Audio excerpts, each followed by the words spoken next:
Welcome to a very large kelp farm. A very over-engineered kelp farm, but for a purpose which we'll get to later.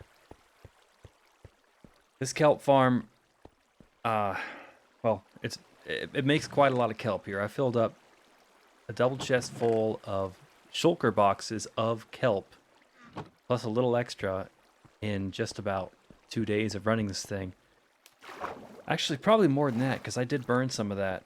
I did end up using a lot of the kelp that I already made. This was a very fun project here. One of the many projects I've worked on since my last video, which was, I think, like 6 months ago. I've worked on quite a few little mini projects, well, some not so many, in that time. So I'm going to show them all to you today. But first on the docket then here is the kelp farm. Let me go ahead and turn it on so you can see what it looks like when it runs. It's actually kind of simple in the way it operates.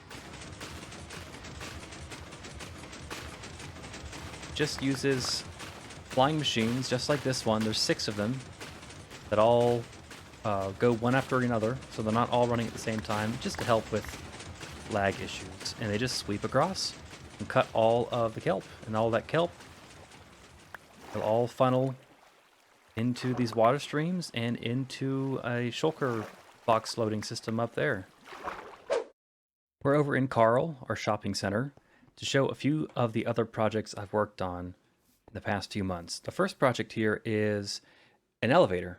There used to be a stairway leading down into the Cavern Mall, the Cavern Enterprises Mall, where we sell just about everything that we produce in Cavern Enterprises.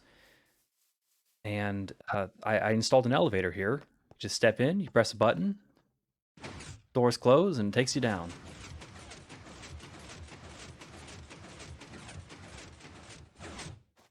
And then it is the exact opposite for the way up. So if somebody, say somebody was in the elevator, they pressed it, they go up. You can call it up, you can call it down, depending on where you are. If you're at the top and you need it. It took me a long time to get all of the logic correct on this thing. In fact, let me go ahead and tear down the... Well, I don't need to tear down the wall. I could just go through the door to show you. It took me a long time to get all the logic right so that this thing was quote-unquote idiot-proof. Not that anybody on the server is an idiot, but just so that... I just meant that you could press any button in any order at any time and it shouldn't break the elevator. So there's all these little circuits here, all this logic, and certain delays and certain pulse lengtheners that all make the elevator work and make the elevator work well. There's one more project I want to show down here in the Cavern Mall. It's another big redstone project. There's a theme to everything I'm showing you today. Can you guess it? But the other big project down here is the hyper smelter, is what I've taken to calling it. Maybe a little braggadocious, but I do like the dramatic. But for those members of the Cavern Platinum group, there is a key card to get in here. All others must pay to access the smelter. But I think it's worth the price because it is pretty fast. It's powered by 100 smelters that all run at the same time. I brought a shulker box of kelp from that kelp farm just to show off what it looks like when it's running. So for those of you who might come in here and use this smelter, talking to the other members of the Nearcraft server this time, you just take your shulker box filled with whatever you want to smelt. It must be things that will smelt. If you put things in here that can't be smelted, it will clog up everything. So only put in things that should belong. But if you have a shulker box, it doesn't even have to be full, just something in your shulker box that can be smelted. You drop it in this barrel, it'll go down and it'll start to get unloaded, turn on that light, and then it'll start the smelting process. So let me take you behind the wall just to show you a little bit of the behind the scenes action. There's a whole shulker box unloading system up there. It's kind of hidden.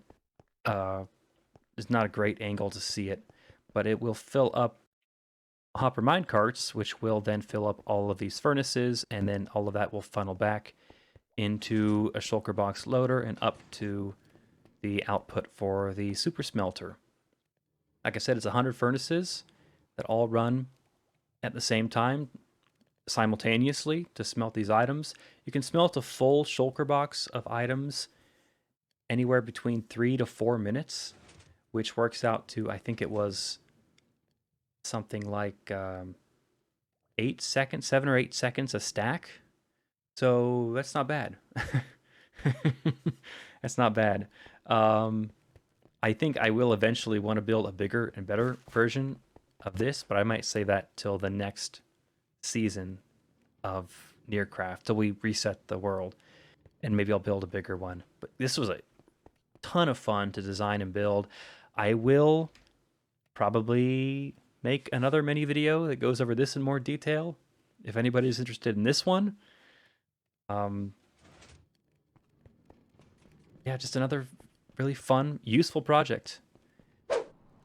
The last thing I have to show you here is just an update to the Nether Highway, which I have been working on through the past few episodes, if you've seen those. I'm currently in the south leg of the highway. Ouch! Currently in the south leg of the highway, which is mostly complete. There's not a ton of major locations in the south, so it's actually the smallest of the 4 cardinal directions.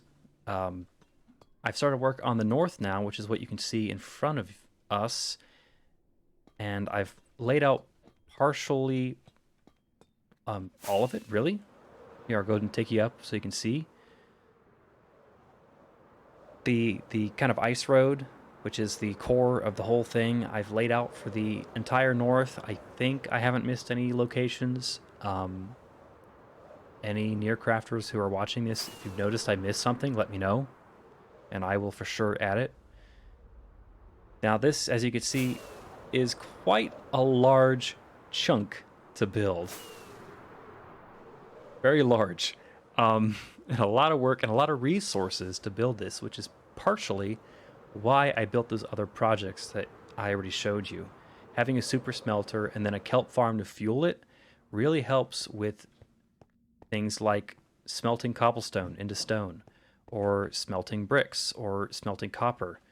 It just helps speed those things up so that I can focus more on the building of this and less of the tedious collecting and waiting for these things to actually build in the first place. Plus, Bradley has started working on the Nether Hub, like the very center, and is also using a lot of these resources as well. So we're using quite a lot to build a very, very large project. I may have bitten off more than I can chew with this thing, but I'm having a lot of fun with it, so I don't really care. That's all I have to show you. Just it's been a while since I made a video, so I just wanted to update on what I've been working on and just share it because it's I've had the most fun I've ever had playing Minecraft these past few months, and I wanted to share it all. Well, thanks for watching. Have a good day.